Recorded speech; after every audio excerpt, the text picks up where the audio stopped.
Вернон ахлах сургуулийн сурагчдад тохиолдсон учир битүүлэг явдал. Америкийн Пенсильвани мужийн Филадельфи хотын ойролцоо нэгэн хачирхалтай явдал болсон юм. Энэ явдал 1999 оны 6 дугаар сард болжээ. Филадельфи хотын Вернон ахлах сургуулийн сурагчид 4 мужийн ахлах сургуулиудын дунд зохиогдсон сагсан бөмбөгийн аварга шалгаруулах тэмцээнд оролцохоор сурагчдын тусгай автобус хөлөглөн Индиана мужийг зоржээ. Зарим хүүгүүд найз охтуудаа дагуулan явж байсан тул тэдний багийн үндсэн бүрэлдэхүүн болох 20 сурагч дээр 6 охин нэмэгдээд мөн багийн дасгалжуулагч болон ангийнхаа багш жолоочийн хамт 29 зүйлээ тус тэмцээнийг зорьсон байна. Тэд замдаа дуулалдаж багийнхаа урайг чангаар хашгиралдан хэлж их л хөгжилдөн явжээ. Багш нь тэднийг өөрийнхөө мужаас шалгараад 4 мужийн аварга шалгаруулах тэмцээнд оролцохоор явж байгаадаа сэтгэл маш хангалуун байсан тул тэднийг аль болох зоргоор нь байлгахыг хүсч байв. Ингээд багийнхан замынхаа 3/1-ийг туулж ирээд биенийхээ чөлөөг гаргахаар буудлав. Залууст хөдөө нутгийн байгаль маш сайхан санагдсан тул эндээ хэсэг байж байгаад явахыг багш дасгалжуулагч хоёроосоо гуйжээ.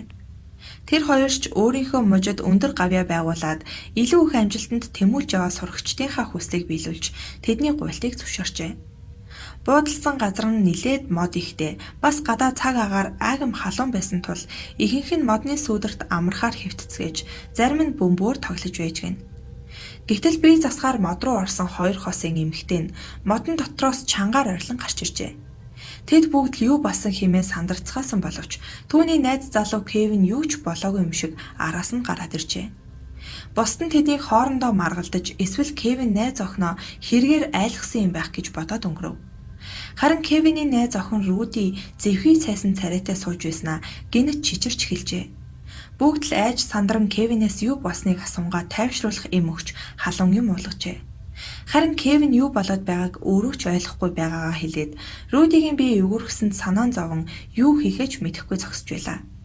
Бусд нь түүнээс та хоёрыг мод руу орчхоод ирэхэд Руди маш чанга орилсоор гарч ирсэн. Чил түүнийг айлгаж цочоосон байх. Тэгээд түүний бие тавгуудж байна хэмээжээ. Харин Кевин үгүй дээ би түүнийг яагаачгүй айлгаж цочоогоогүй. Харин тэр бие засчаад сууж байхдаа нэг сонин дүрсэлж хэлэмгүй амар юм харсан гэж хэлээд орилон гуйсан. Би тэр зүйлийг нь өөрөө олж хараагүй болохоор санаанд орсонгүй хэмээжээ. Тэднийг ин ярилцах зур Рудич гайгүй тайвширч бүгд эндээс хурдан явъя гэд автобусандаа сон хөдөлжээ. Рудигээс бүгд л юу басан талаар асуухад тэрбээр би дүрсэлж хэлэмгүй амар юм олж харсан. Намайг яг би засаад сууж байхад навч сэржигнэх чимээ гараад яг над руу хараад зогсож байсан. Маш том биетэй ерөнхий төрх нь хүн юм шиг. Гэхдээ хүнээс арай том. Би хашгираад босч зүхтаасан. Тэгээд л та нар дээр хүрээд ирсэн. Азар тэр намайг хөөсөнгүй гэв. Харин бусд нь түүний ярианд итгээгүй юм. Тэрч байтугай найз залуу нь болох Кевин түүнийг шал хэрэггүй маяглаж хүмүүсийг дэмий баахан зовоолоо хэмээн зэмлжээ. Руди түнд гомдож чи түүнийг өөрийн нүдээр харсан бол надаас ч илүү айх байсан гэхээс өөр юм хэлж чадсангүй. Харин тэр зүйл Рудигийн санаанаас гарахгүй айсаар л явлаа. Ингээд тэд цааш явжээ. Удалгүй харанхуй болов. Өдөр нь нилээд хөвгөлтэй явсан залуус замдаа алжээж зарим нь суугаагаараа унтсан байлаа. Сүүлдээ жолоочийнх нь нойр хурч хэсэг дууг хийж амраад цааш явахыг санал болгов. Бусд нь ч татгалзсангүй. Ингээд тэд дууг хийхээр болж хэсэгхэн хугацаанд бүгд нам унтцгаажээ. Гэтэл гинэт хэн нэгэн эмэгтэй хүний хашгирах чимээнээр бүгд сэрэв. Тэд сэрээд өнөөхөл Руди шивдээ. Унтуулахгүй яагаад хашгираад байгаа юм бэ? Эсвэл энэ сэтгэц мэдрэлийн өвчтөе юм болов уу хэмээн аамандаа үгэлцгээв. Энэ үед Кевин Рудиг бас л зэмлэв. Харин Рудигийн царай улмал зэвхийн цайжээ. Заримынх нь нойр сэргэж заа нэг гадаа гарч ирээ замдаа гарыг даа гэд автобуснаас бууцгаав. Ингээд тэдний гадаа хэсэг салхилахаар гартал ямар ч салхихгүй нам гүн байсан газарт гинэт салхи түр сүр хийж маш том биетний сүүдэр тусч алга болоод байв. Энэ үед тэд өгтлээ айж бүгд автобус руугаа чихэлтэн оров. Сая юу басан бэ? Юу байсан юм бол гэдэл бүгд сүйд болов. Энэ үед Руди би саяын зүйлийг аль өдрөөс л олж харсан. Гэтэл та нар юу гэд байлаа гэв. Бүгд айж байсан ч яг төрхийг нь олж хараагүй тул том шуу байсан байлгүй гэж өөрсдийгөө тайвшруулцгаав. Гэтэл автобус нь гинэт ийш тийшээ хөдөлж савчиж эхэлжээ. Айж сандарсан хүмүүс ойр орчныхоо барьж болох бүх юмнаас барьж байсан ч автобус улам хүчтэй хөдөлсөөр байгаад хажуу тийшээ унав. Эмэгтэйчүүд нь ойрлолдож зарим хүүгүүд нь ч бараг уйлж байжээ. Тэдэн донд хэсэгхэн хугацаанд ухаан алдсан хүмүүс ч байсан гэдэг. Дасгалжуулагч Род юу болоод байна гэсээр хагарсан цонхоор гарч иртэл гадаад тас харанхуй байв. Тэрээр хараал хилээд төрөөхөнд сартай сайхан байгаагүй билүү хэмээн сурагчдаа зүгээрөө гараас татаарай гэд бүгдийнх нь нэрийг нэг бүрчлэн дуудаж унсан автобуснаас гаргажээ. Тэдний зарим нь зүгээр байсан ч зарим нь шалбарч хөнгөн гэмтэл авсан байв. Ингээд бүгд автобуснаас гарч юу болоод байгаагийн учрыг үл олж дэмэл баахан таамаг дэвшүүлж 50 м царайлж байсан ч дотроо бүгд л өнгөлцгөө хагартал айсан байлаа.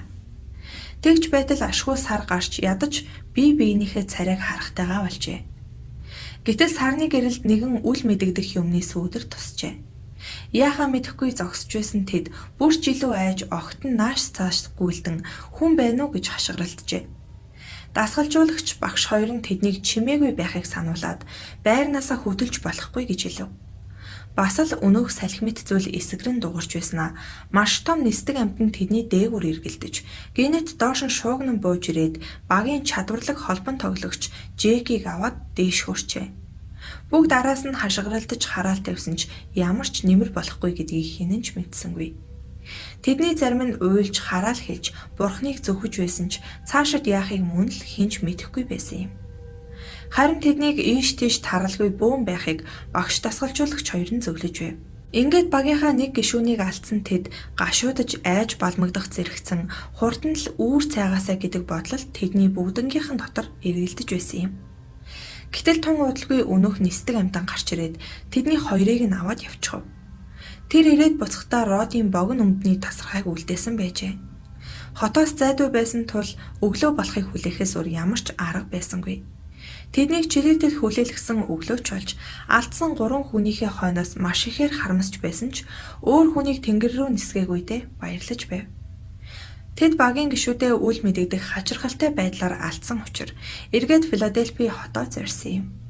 Угаасаа тэдний зорж явсан тэмцээнч тэдэнд тохиолдсон золгүй явдлаас үүдээд хойшлогдсон байна. Тэнд явсан сурагчид өөрсдийнхөө гурыг нь авч явсан тэр зүйлийг өнөөх мангас гэдэг нь юм болов уу, махчин байсан уу гэдгийг хэлж мэдэхгүй байна хэмээн дээрх явдлын дараа хэвлэлд өгсөн ярилцлагадаа өгүүлжээ.